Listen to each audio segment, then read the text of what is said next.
In my last video on this bike, I said 5 things I hate, but there are a lot of things I do love about this bike, and in this video I'm hoping to redress the balance a little bit.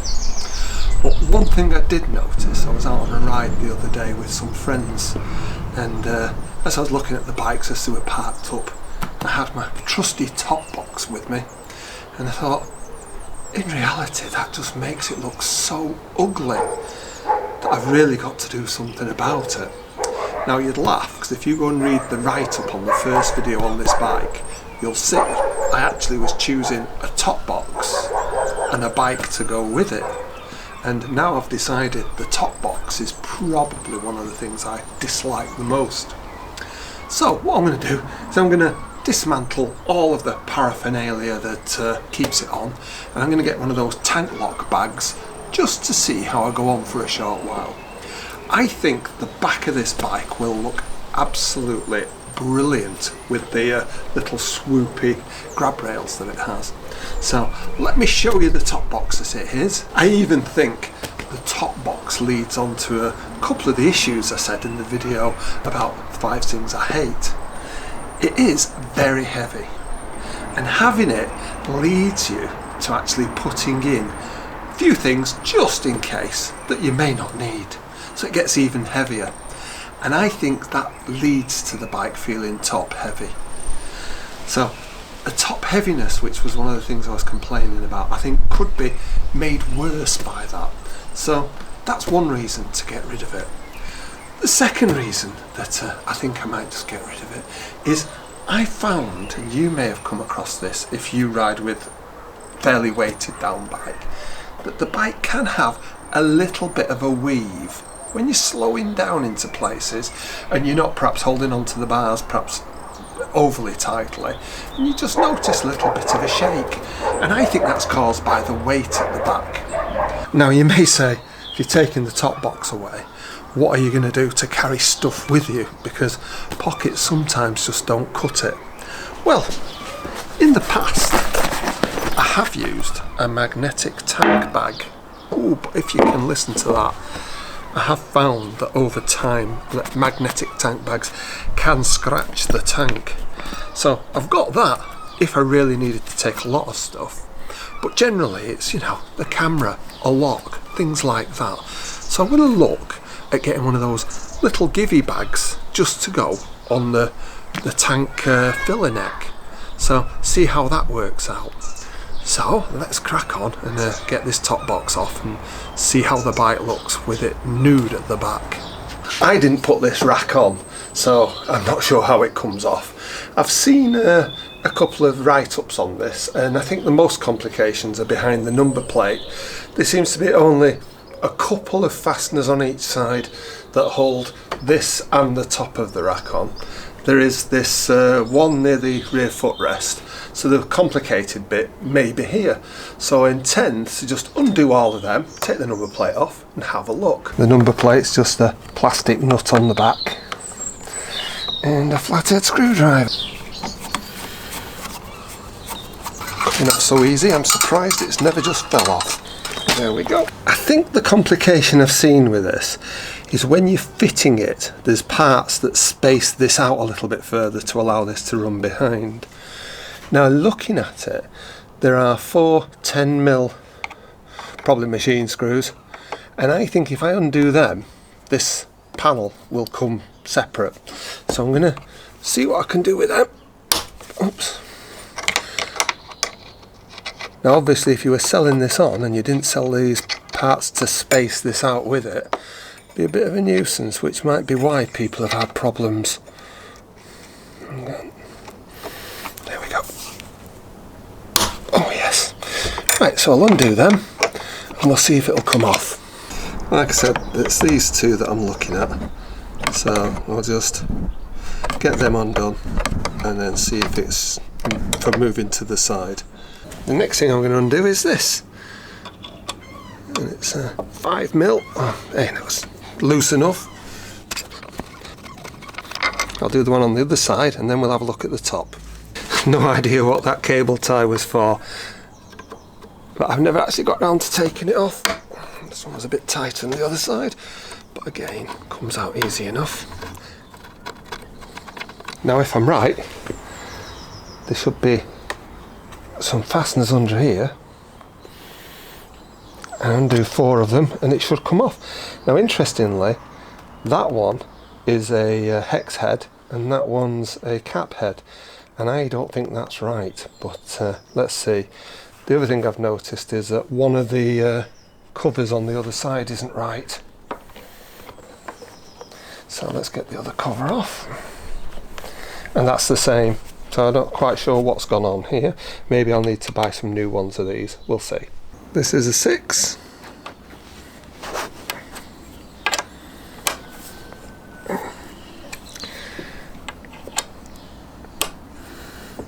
To perhaps take the seat off or get something else. And this is a 13. I'm sure it's a 13. Yeah, it is.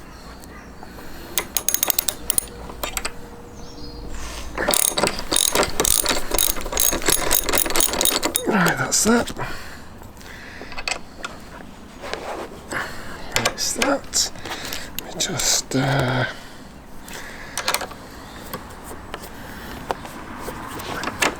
do the 2 on the other side and then we'll see how it goes on.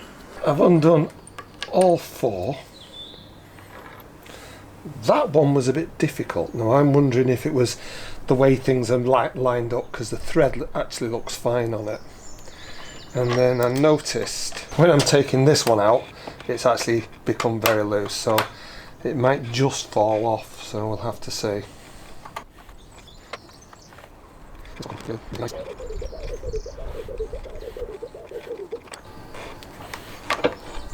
there we go, that's that off. Well, let's see what happens with this. So definitely loose here, definitely loose there. I think the problem might be it needs to come backwards. So it's loose in all the points, but it's catching on there and catching at the top. Despite lots of wiggling, this has got to come over the top, this has got to come back out of there, and this has got to get past the bracket in there. I've come to the conclusion, probably the easiest thing to do is to just undo the rear footrest, which should come undone quite easily, I would think.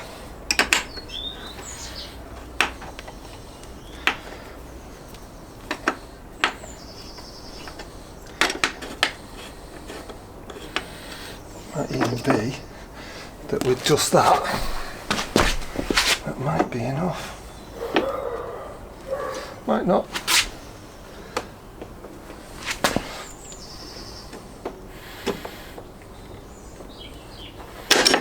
There we go. I'll just tighten that back up.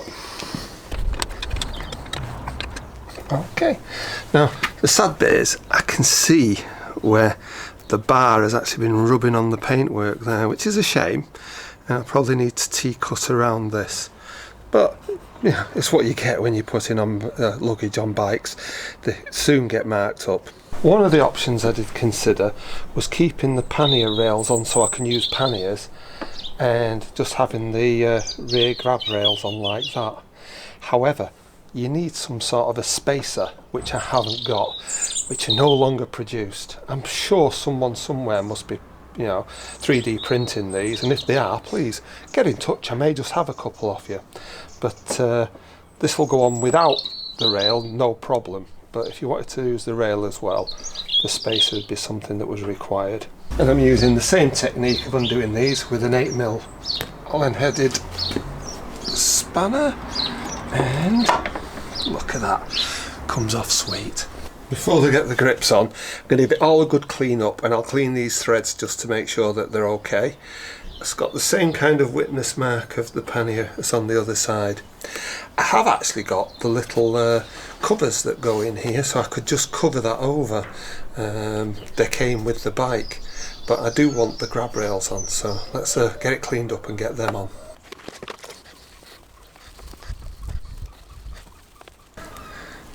I've given it a swill over. I can see that actually will need T-cutting to get those marks out, but hey, not to worry.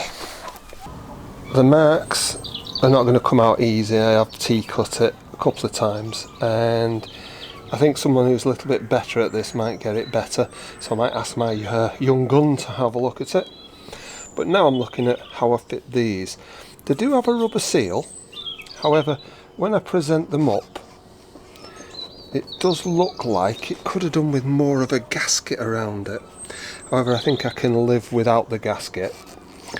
I have cleaned out the threads with a thread chaser, and I suspect my fasteners might not quite be the right ones. They may be too long, I think, at the moment, so I may need to replace them. But let's shove them in and see how it looks.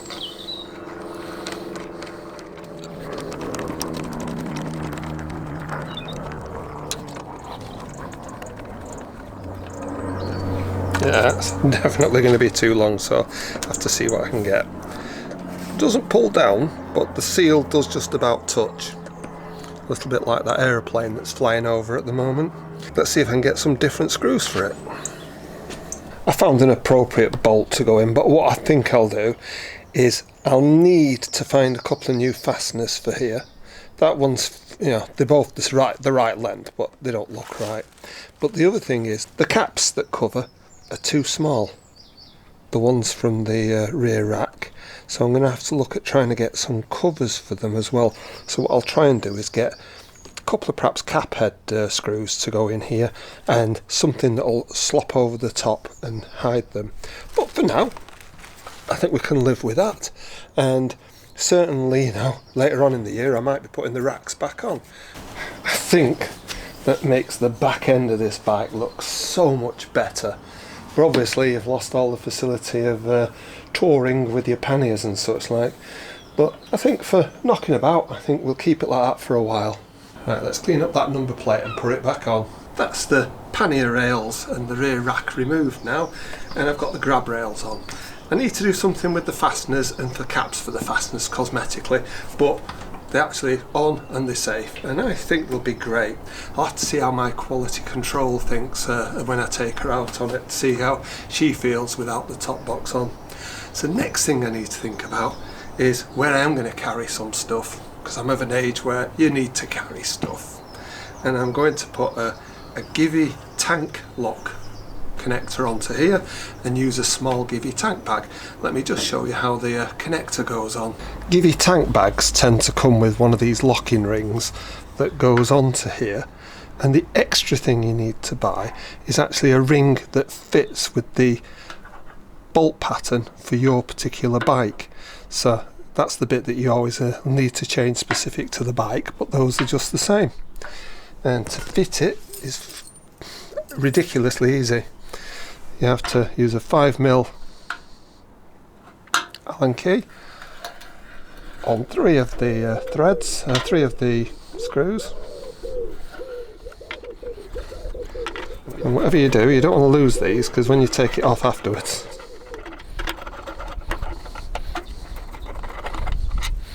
notice they're 5mm, but they really are a very small size. It goes with the hollow to the back. This fits on over the top of it. You have to decide cosmetically which you like the best. Then the screws to hold this on, the same thread but a much smaller head on them. So we'll just get them started first and then we'll tighten them up.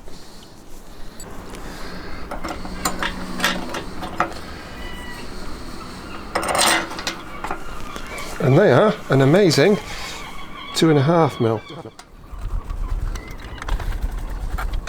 There's a couple of notches that you need to match up with the tank lock. Alright, there isn't a torque setting as far as I'm aware for these, so FT minus let's not break it. Yeah, I think that'll do.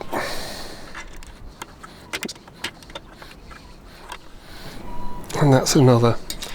Now I have got a small Givi bag. Unfortunately it's branded for a different bike, but I think you'll forgive me. So let's go and get the bag and see how it clicks on. So this is a 5 litre one, and this is the connector. When you press that, it pulls out the actual tabs. They always tend to get a bit scraped up because you put it down like that everywhere. It's branded for another one. They call them pockets, but it really is a tank bag. And literally, you just get it lined up with the fastener, and it's on. Fasten, and it's off. And if you look underneath, you can see it doesn't even touch. Now, I think this is a little bit small for what I want, but I'm going to see how I go on with it. There's one thing for certain though, it doesn't interfere with the bars and doesn't interfere with the clocks, or where I mount my phone on the quad lock. So, let's go and have a ride. Moving the bike about was certainly easier without the top box on the back of it. And I can only say psychologically it does feel a little less top heavy. Now you've got to remember I do a lot of riding with a pillion, so I've always got weight towards the back, but having the top box on and having it full certainly made the steering lighter, I think.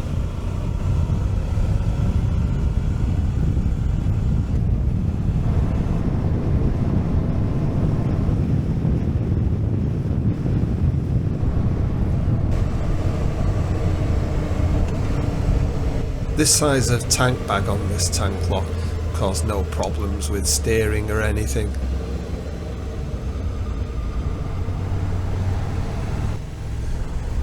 And I did go out of my way to try to incite it into that slight weave that I feel it has, certainly when you're slowing down into things, and never had a problem whatsoever with that. But as I ride it more, I'll be able to perceive it better.